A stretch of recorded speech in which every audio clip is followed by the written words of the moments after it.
Well, just on the question of the waste, what do you do? How do you do with what do you do with your waste after you milk? Okay, so the nature of the waste you end up with depends on the kind of mill you have. In some mills, you end up with two outputs. One of those outputs is water. The water's fairly toxic stuff. It's full of polyphenols and so on, and you actually have to get a permit from the EPA to spread it someplace or other.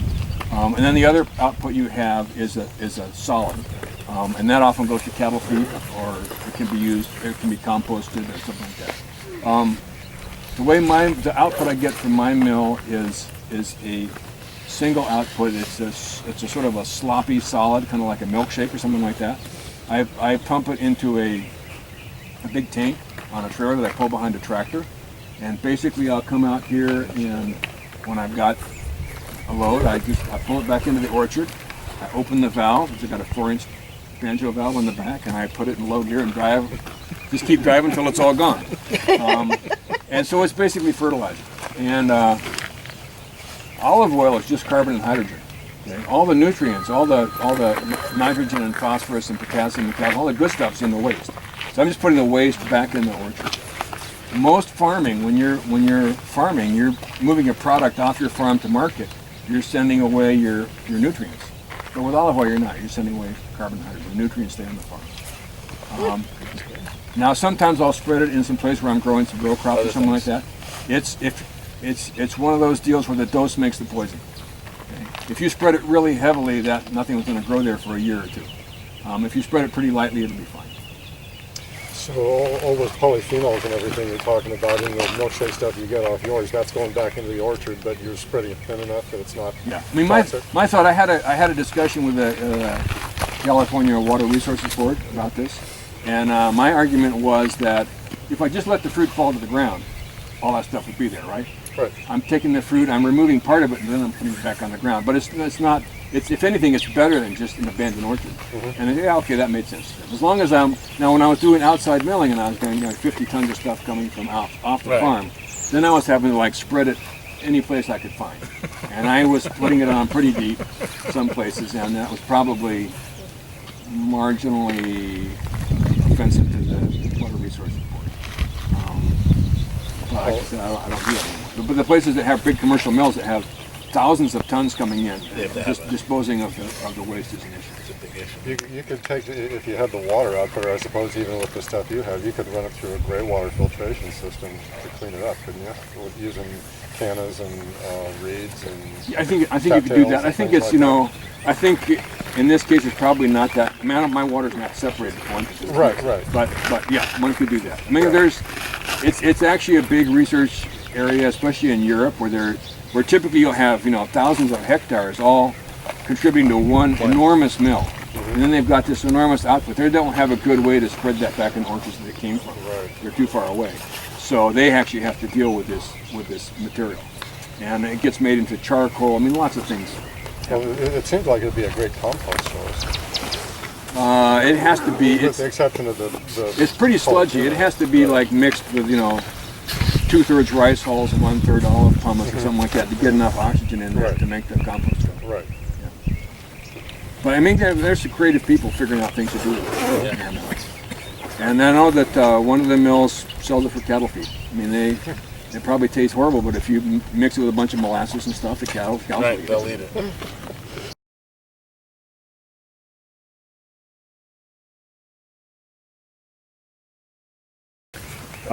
So we have a bunch of the Tuscan varieties. We have Frantoio, Lacino, Moriolo, Pendolino. We've got Tajasca is actually my most favorite tree. And then we've got some Picual, Ascolano, Coroniki, Mission. We've got Luques, Chirangola, Dolce, which is a non-bitter olive, and a few others, which escape my mind at the moment.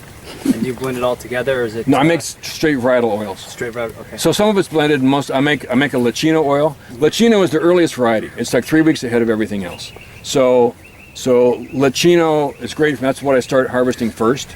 And it makes some oils, like when you first make them, they're pretty harsh. They need to sit for a while. Lacino is delicious the day you make it, right out of the mill. drinking shots. Okay, so that's our first thing to come to market is the Olio Nuevo of Lachino, and that's a straight varietal oil. We make straight Tajaska. I'll make a couple different blends. We'll make one blend with citrus fruit, so it's either yuzu or Meyer lemons, and that's the fruit goes in with the olives in the mill. It's none of this infusion stuff after the fact. It's just like, okay, my recipe is 1,000 pounds of olives and 200 pounds of lemons. That's my recipe, and that's how that goes into the mill together. Sounds good to me. Yeah, and so then we have, it depending on what I have. Like I'll probably make a separate Ascolano oil. Ascolano is a very fragrant oil. It has a short shelf life.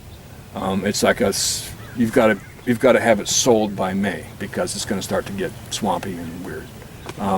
So but it partly has to do with getting people to pay attention to their oil. Because if you just say, I've got this stuff, it's just olive oil. It's like if you said, I've got wine, it's just wine, red wine. Don't know what kind of grape, what appellation, nothing. It's just wine. Well, there's not enough complexity to make it interesting to people. Because if you go to the market and you say, look, this is Tajaska and this is Koroniki and this is Lachino, and try to taste it, then people are forced to start paying attention and say, oh yeah, this is actually pretty interesting stuff. So it's partly a marketing and partly an educational thing to have some straight varietal oils. And then people will get strong opinions about them. They go, oh, I always get this particular thing because that's I relate to that oil, whatever, and it gives them more interest. But there are times when I'm tempted to make just one oil and lump everything together and not have to mess with all this stuff.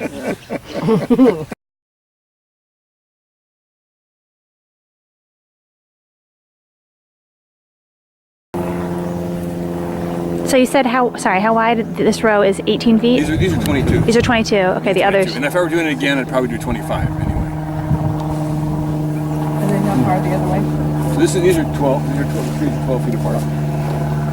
So these are all Tajaska in here. That's my most favorite variety in this location. Is this the last block you planted? Yeah. This tree got burned right here, so I mentioned there was a fire came through here. This is fire damage under here. What, a tree? The tree will probably recover. I think it'll be okay. Looks pretty healthy. Yeah. But oil's not just in the fruit; it's all through the tree, and they're quite flammable. And I heat my house by burning branches, and it burns very nicely. I bet it does. Yeah. But no, it doesn't. I mean, these trees, and if you had like a big grass cover underneath here or something, you got a fire going there, you'd burn the whole thing up. Mm-hmm. Mike, can you explain? Maybe you just said this and I missed it, but in terms of preferring this 22 or even the 25 foot spacing, is that something that you prefer when you make a trade-off analysis of land space to tree planting space? If you had fewer acres, would you still prefer that, or why do you like that wide of a spacing? So my analyses are usually subconscious, so I can't give you the data. But if you go back and read books from, say, the late 1800s, the recommended spacing of olive trees was 50 feet by 50 feet. Mission olive trees, and you see photographs in that era, these huge trees with this very wide spacing. Well, they're impossible to harvest. I mean, they have these guys with a ladder leaning way up there. They got baskets on their backs, and they're up. I mean, it doesn't make any sense. So the trend has been toward shorter, smaller trees closer together, and that's all across all crops in California, I think. I mean, it's true of peaches and all kinds of things. Everybody wants to grow it. Even great. Yeah, smaller and closer together. My reason for preferring a wider spacing is I just had the feeling these trees felt crowded to me, and I couldn't tell you exactly why that was. But at least to try to be a little bit logical about it is that with the wider spacing, the trees have a bigger volume of soil from which to draw water. And so if we get our average rainfall on this location 19 inches, assuming we're an average year, we had 19 inches of rainfall. That's just about enough to grow the crop. You could do it without irrigation. If the trees were spaced widely enough apart so that they could actually pull that moisture from a big enough volume of soil. So it's a trade-off between how much you want to irrigate and having fewer trees.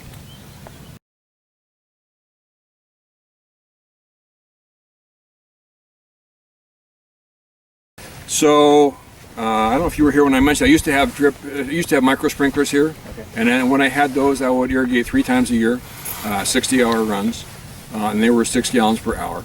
Now I've gone to drip. I'm putting out about 2 gallons per hour per tree, and I've changed my whole scheduling on that thing to where I'm doing it 24 hours about every 10 days. For how long? Well, I'll start in. I mean, I do it. I run it for 24 hours every 10th day, and I start that in. Every 10th day. Okay.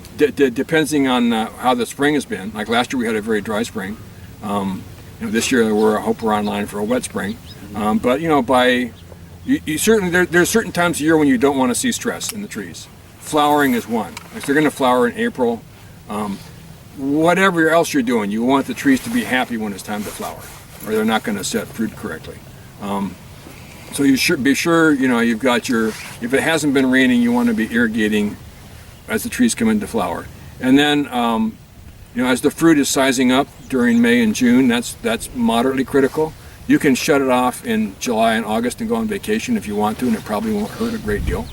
And then as you're getting towards fall, toward harvest, you want to be putting some water to them again. If you look at the rainfall pattern in the northern Mediterranean, in Italy and France and Greece, their summer is much shorter than ours. So they're still getting rain up into May, and then that picks up again by September, whereas we typically not getting rain here until November. So if you want to kind of imitate the habitat in which these trees evolved, you can still leave a dry patch in the middle of the summer, but you want to have it, wet on either end. The other thing is, you look at the shoot growth on olive trees. They make shoots twice a year. They make shoots in the spring and they make shoots in the fall. They don't make shoots in the summer, no matter how much irrigation you give them. Like they're genetically programmed to shut down in July, go on vacation. So Me too. So yeah, so that's a time when you can probably also back off on the irrigation. And then in the drip versus the sprinklers, I know that there's some, with some types of trees, you want to have your water reaching the sort of the whole radius of the canopy. But for you, how do you think the two compare? Well, I think that the trees will adapt to whatever pattern of water they're getting. So if you have say you have a drip emitter every 5 feet, but there's going to be a big, and that's going to make sort of an inverted cone of wet ground. That's going to fill up with roots, and the trees can move water around. They'll be fine. I mean, ideally you get even placement of water over the entire thing, like you get 3 inches of rain. That would be perfect. But that isn't the way it happens, and so I don't think it really matters a great deal whether you're sprinkler irrigating the whole thing or whether you're just having point sources of water, as long as there's sufficient amount of water for the trees. And it's going to take them a couple of years to adapt. So if when I shifted from sprinklers to drip, my trees really suffered, even though I was running them drip a lot, because they didn't have roots in the location where it was getting wet, because they had already developed all their root system in what was the former pattern of the micro sprinklers. What was the reasoning behind changing from the sprinkler to the drip? I had too many problems with the sprinklers. The sprinklers were full of ants, basically, and they were all clogged. The heads were clogged up all the time. Yeah. We also have very mineralized water here, so that the sprinkler heads would close up just with magnesium carbonate. And so it was like, every time I turned the thing on, it would take me 2 hours to clean up all my sprinkler heads, and I got frustrated with it. Cool. And you just run the one drip line. Were there two over there in the? No, it's just one. Just one. This is one. Yeah. And Do you move the emitters? Have you? I saw over there you had equidistance between the trees, roughly. So yeah, originally, when I first planted the trees, there was one emitter at each tree when they were just little guys like this. Then eventually you want to come back and you maybe add 1 or 2 more emitters in between spots.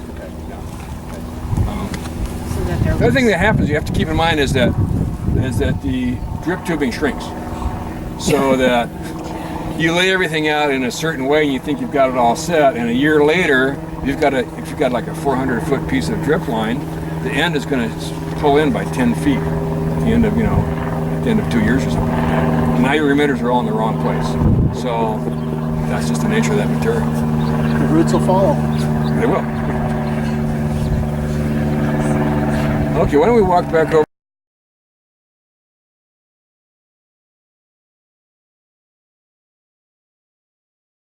And this is a moderately primitive mill compared to, actually, before I do that, let me grab a box. So this is what I harvest my olives into. This is a tulip crate. Since we plant 20,000 tulips every year, we end up with a lot of these crates. It's well ventilated. It'll hold 20 kilos of fruit.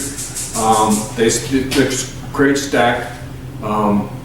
And so this is a very kind way to take care of the fruit. If I had to hold fruit for some reason, I've got a walk-in cooler right there running, so I could actually cool it down to 34 degrees or something. I haven't had occasion to do that, but if I needed to, I could. But as I mentioned before, you're putting fruit in a big macro bin, deep. It will start to ferment and get hot in the bottom of that bin. So just the nature of the container that you use actually is an important aspect of the whole thing.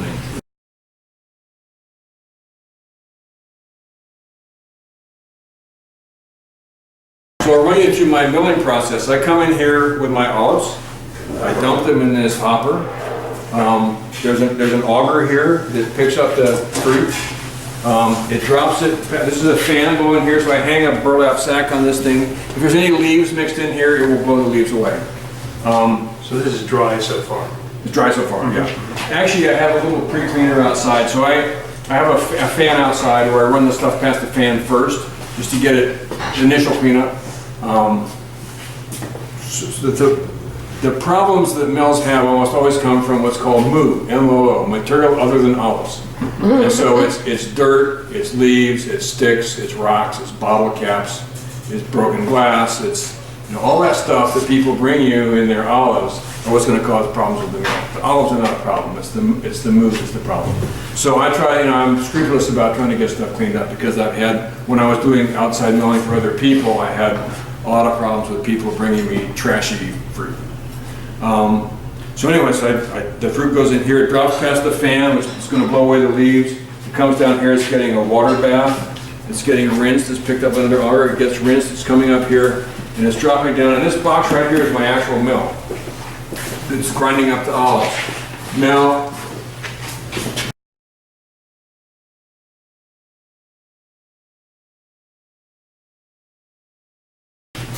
%98 of the mills in California use a hammer mill. So a hammer mill is basically some chunks of steel that are spinning around at a very high rate of speed in a confined space. And the olives are being filtered into that and they're just getting blasted to pieces. They get pushed out through a grating and that's your milled olives. The hammer mill is running at 16,000 RPM or something. I mean, it's a furious piece of equipment. This is a roller mill. So what I have inside here is there's two steel rollers that are parallel. They have helical grooves cut into them that fit with a set of teeth in the opposite roller. It's turning at a very slow speed, 300 RPM, but with a big 7.5 horsepower motor on it. And so instead of doing this high-speed demolition of the olives, this is a very slow-speed process. And one of the reasons I went with this particular technology is that hammer mill gets hot, and it can raise you measure the temperature of olives coming in to the temperature of olives going. It can raise 6 degrees Celsius just going through the hammer mill. And heat is your enemy of making olive oil. So this is a cool running device. Stays at low temperature. There's no temperature rise going through here. It's Richard, right? Yeah. So Richard was just mentioning that in Texas they're harvesting fruit at high temperatures, and this is an issue in Southern California. Temperature is a critical thing through the whole milling process. I try to run my mill at 24 degrees Celsius, which is I think in the 75 Fahrenheit, something like that. If you have really hot fruit coming in, you want to put ice water in your water bath. So you, like in Southern California where they're milling, the fruit's coming in at 30 degrees, they're actually running it through an ice bath, just trying to cool it down. Whereas I'm typically going to be trying to heat it up. Anyway, the fruit comes here, comes through the mill, and it comes into this chamber, which is called a malaxer. You pull the lid off. The what? There's still some junk down there. This isn't thoroughly clean, but this is a big chamber. It's being stirred very slowly in here. The stirring causes little microscopic droplets of oil to coalesce into bigger drops. It's going to make it easier to separate later on. The other thing that's going on is there's a hot water bath in the walls. This is a double wall chamber. There's a hot water bath in the walls. And if the fruit's coming in very cold, I'm going to try to bring it up to 24 degrees. That's my operating temperature.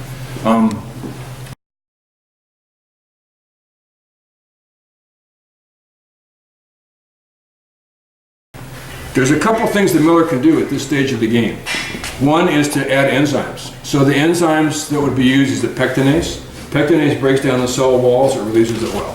Okay, so the olives went through the mill, they've been crushed quite a bit, they've been all beaten up, but there'll still be little clumps of stuff that has oil kind of hidden away in there.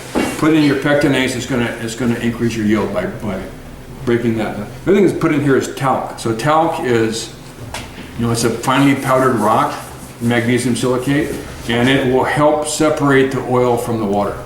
Some kinds of olives, in some situations, you get an emulsion. So instead of separating the oil from the water, what you get this big foamy mess. It'll look like you put shampoo in here, so this big foam coming out of the machine, and that's something you really don't want to see. Emulsified oils, and certain olives like Eglantine, which is the French variety, are notorious for doing that. Or hot water, olives that have a very high water content, that'll happen. So talc calms that all down, the foam goes away, the oil separates. So it's going to stay in here for 45 minutes. It drops down here. This is a pump. It's called a progressive cavitation pump. It's basically a wiggly rod inside of a weirdly shaped rubber boot, and it pushes. It can pump anything. It can pump solids, liquids. It's going to pump it into this thing here, which is a centrifuge. The centrifuge is turning at around 4,200 RPM, and it's got a fairly complicated bunch of stuff inside of it. And the upshot is you get three outputs from this. You get water, you get solids, and you get oil. So the water is coming out of a pipe down here. The solids are coming, and I combine the water and the solids, and then I pump them out of the building into my tank where they're going to go back out into the grove. And oil is going to come out this pipe right here. And I run it through a series of baffles, and there's oil. This kind of machinery runs in the neighborhoods, depending on who the miller is and how competent they are, it will get out somewhere between 85% and 95% of the oil. So there'll still be some oil left in the waste, but you will have gotten, if you're doing a good job, you should have gotten at least 90% of it. Now the oil that comes out of here is cloudy. It's fairly much opaque stuff. A lot of mills will run it through a second process, is the vertical centrifuge. It's basically like a cream separator. To clean it up. I don't do that because in running it through that vertical centrifuge, they mix it with warm water. They're basically washing the oil to get all this stuff out of it. You lose flavor doing that. It's a trade-off. It gives you convenience because now you've got nice clean oil. You can just put it in its final tank. You're ready to go, but you've lost some flavor. Instead of doing that, I moved into settling tanks. I've got 2 tanks over here. They're silicone bottom tanks. I leave it in there for about a week. All the sediment comes out pretty fast.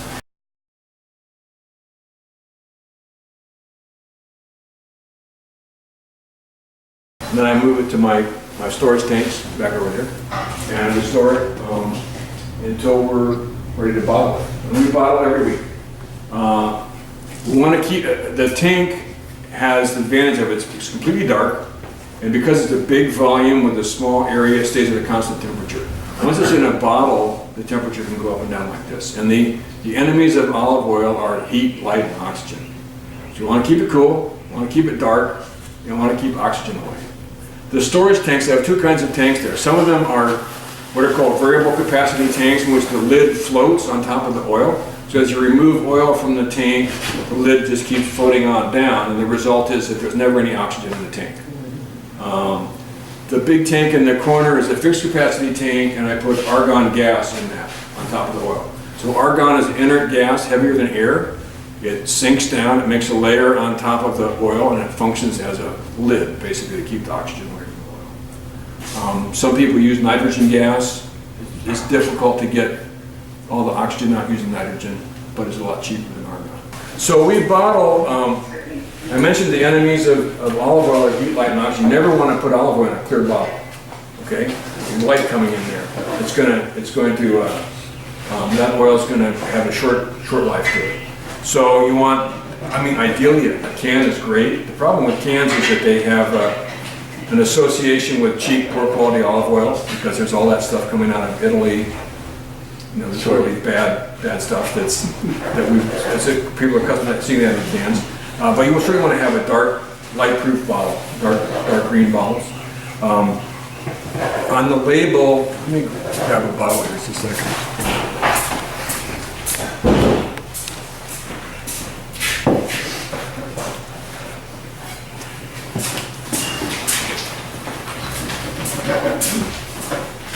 So, this is an aesthetic issue, how you want to make your label. Some people want to make really crude-looking labels that look like they're made by 8-year-old kids because they think that's a certain kind of appeal. And some people, I have a Mexican friend, his labels have like gold foil and silver foil and maroon flocking. His was a wonderful guy. And his labels cost like 60 cents a piece. We went with a one-color label. We actually hired a good graphic designer because we knew we couldn't do this ourselves, and keep it relatively simple and straightforward. We handwrite on the label the variety, the date that it was harvested, and a lot number because we have to keep track of the lots. On every label you every label, we handwrite it. Wow. This is a real primitive operation in a certain way. A lot of work. That's cool. Yeah.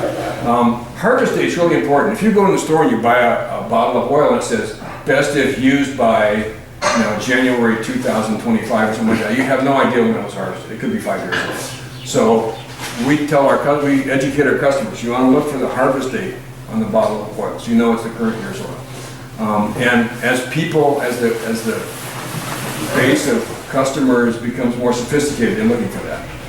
So I think that's you might print new labels every year, you have a little stamp or something like that, but I think it's important to get the harvest date on it. So people who are discerning will say, oh yeah, okay, this is this year's oil. And then, as I mentioned earlier, by having different varietal oils, it creates a certain amount of interest among people.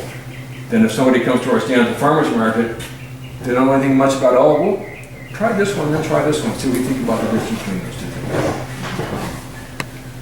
So we bottle in two-sided, we bottle in 500s, 500 mils, a half a liter, and then we bottle in little bitty 100 ml bottles. And one of the things about the 100 ml bottles, we sell a ton of those at Christmas time. People are doing up little gift baskets, stocking stuffer kind of things. And we sell hundreds and hundreds and hundreds of them. The other thing we sell those to is that TSA recently changed their regulations about carrying liquids on board a plane. It used to be 3 ounces, now 3.4 ounces. So a 100 ml bottle is now suitable to be carried on a plane. And lots of people who are visiting California that want to take a souvenir back to Oklahoma or something like that, they can buy a 100 ml bottle and put it in their carry-on bag. And we actually have a sign on our farmer's market table that says, Will fly. This bottle will fly. And that's important. It does make a big deal. No, it's good marketing. Yeah. This year our oil was kind of disappointing. As I mentioned, we had that fire, it burned up our irrigation system. I was slow getting it fixed. We missed a few months of irrigation, and it was already a dry year, and we ended up with fairly bitter oil. So compared to other years, like this was not our best year for making oil. It's somewhat on the bitter side. But we'll have some samples out here in a minute. I think Susan's prepping some stuff over there. So our bottling situation, again, we're just bottling by gravity. We have it in 100 liter fusti over there. Fill the bottle and put a lid on it. And this is a heat shrink cap. Okay, you stick the caps on, use a heat gun, and put the label on. You can buy automated bottling systems. It really only makes sense if you're going to be bottling like 30 or 40 cases at a time, because cleaning those systems out is a real pain. And so because we're bottling every week, or maybe twice or 3 times a week, depending on how wholesale orders come in, we may be only bottling a few cases at a time. And so it wouldn't make sense for us to actually have a bottling machine. Our sales are mostly at the Davis Farmers Market, which is kind of our home-based market here for all our flowers and stuff. We sell to a few grocery stores, and we don't sell in the grocery department, we sell in the produce department. So our grocery store is like a collection of independent little businesses. Each department has its own manager, and they're kind of in competition with each other. The olive oil is in the grocery department, and you go in the grocery store, and there's all these different kinds of olive oil there. Well, grocery managers weren't interested in talking to us. I mean, there's thousands of small scale producers in California. They don't need another oil. We went to talk to the produce manager, which is because we're selling flowers and apricots or whatever to those departments. Oh yeah, we'd like to have some olive oil in the produce department. We'll put it up there with the salad greens or something like that, and we can compete with the folks over in grocery. And so we have it in 2 supermarkets in the produce department. And then we sell it at a little wine tasting shop, and we sell it at the Cheese Board in Berkeley, and then I have a wholesale account, or a big account, which is a buying club, internet-based organic buying club in the Bay Area. So these are people who, they just know each other by the internet, and they buy organic food in bulk and divide it up among themselves to cut out a few middlemen. And I sell to them in gallon jugs, and I get an order once a month by email saying we need X number of jugs this month, and I drive down to Berkeley and drop it off and they have a check for me. So that's another avenue to do it. Our experience has been that the demand for oil is still huge in California, and that the bottleneck for us is producing enough, it's not getting it sold. So selling is the easy part. Now, if you're just starting out, selling it may not be so easy because you don't have your foot in the door any place yet. And there's lots of small producers coming online at the moment. And my advice would be go outside of California. I mean, because if you go to any city where there's a little bit of a sophisticated populace who cares about food, they have no choices in olive oil. Nothing. There's no artisanal oil at all. So you go to Cincinnati, Miami, Houston, wherever. Someplace you have a cousin or a kid or somebody someplace who can run a business for you, and in some other place you'll have a market all to yourself pretty much. I mean, the United States still imports close to 99% of its olive oil. Really? So, we had a case go to Germany this last summer. It was just kind of fun. A friend of ours was going over there and took it with him and just got rid of it. Yeah, I mean, we have lots of people who pick it up here and take it to Canada, take it to Oregon, take it to all kinds of places. But yeah, the market for artisanal California oil is huge, although not necessarily within California because it's already kind of crowded. And do you sell right from here? No, we don't. We don't sell On the farm? on the farm, no. I mean, we're kind of, we have a shared road that has some traffic issues with some neighbors and one thing like that. We're busy. We don't need to often if somebody wants to come out to your farm, they're going to take an hour and 15 minutes of your time to make a $5 purchase. Right. So.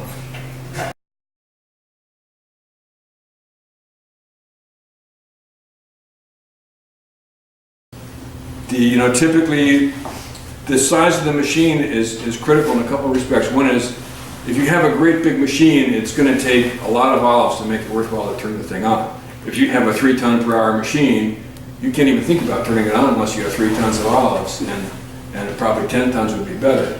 The machine might be too big if you're hand harvesting a row where you're only harvesting 1 or 2 tons a day. On the other hand, a little tiny machine is going to be too slow. So this is nominally 400 kilos per hour, and I have run it at that speed, but it's like nothing was going quite very well. Running it that fast, it was like I was making some really nasty oil from some nasty fruit from a person I didn't like, and so I thought, I'm just going to get this job done. I turned the speed all the way up, all the way through, and made it happen, but it works much better at a somewhat slower speed.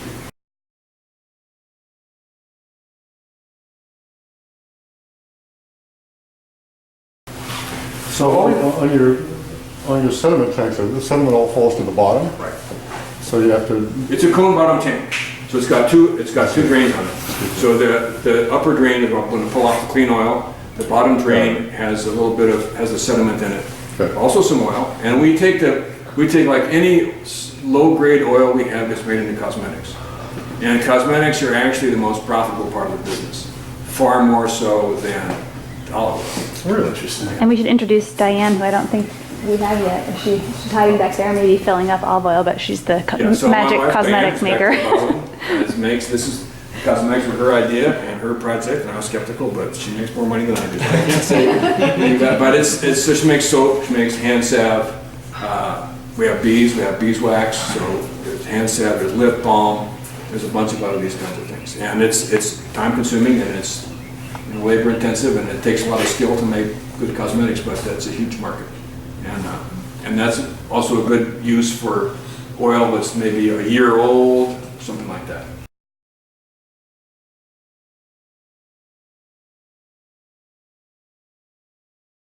Unlike wine, oil does not improve with age. It only gets, like it's at its best the day that it's made. It's only going to go downhill. So you wanna sell your oil in the year that it's made. Like 2-year-old oil it could still be okay if it's been stored properly, but it loses its intensity. It becomes increasingly bland. After 2 years or 3 years, it has no character left. You can't even really tell that it's olive oil. So that's another issue for those who are getting into oil, is you need to make sure that the market you have fits your production, so that you can sell your oil within the year that you make it.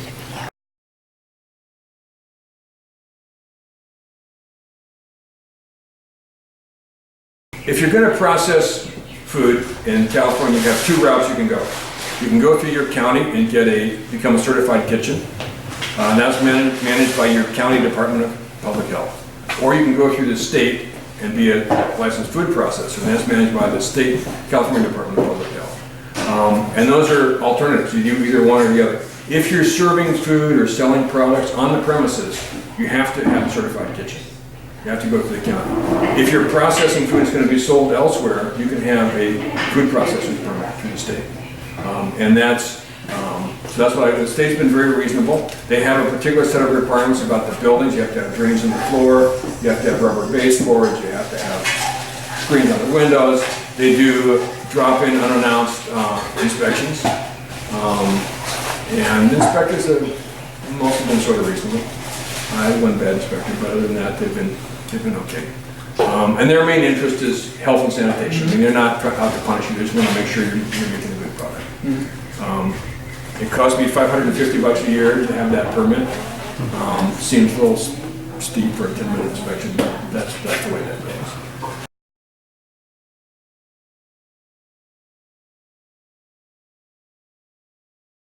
So so at the end of a milling day, my cleanup time is usually about an hour and a half, and I'm basically just hosing everything down with hot water. That's essentially it. At the end of the season, and probably like once mid-season and once end of the season, I'll come in through here with a hot water pressure washer at 200 degrees, and I'll blow everything down. I use bleach as our main sanitizing agent. I'll pull the centrifuge completely to pieces and clean out all the interior of it. This is an awkward thing to put back together once you take it apart, because it's a big chunk in the middle. It weighs about 200 pounds, and it has to be fit into a little slot just so. You'll be fine with that, I know.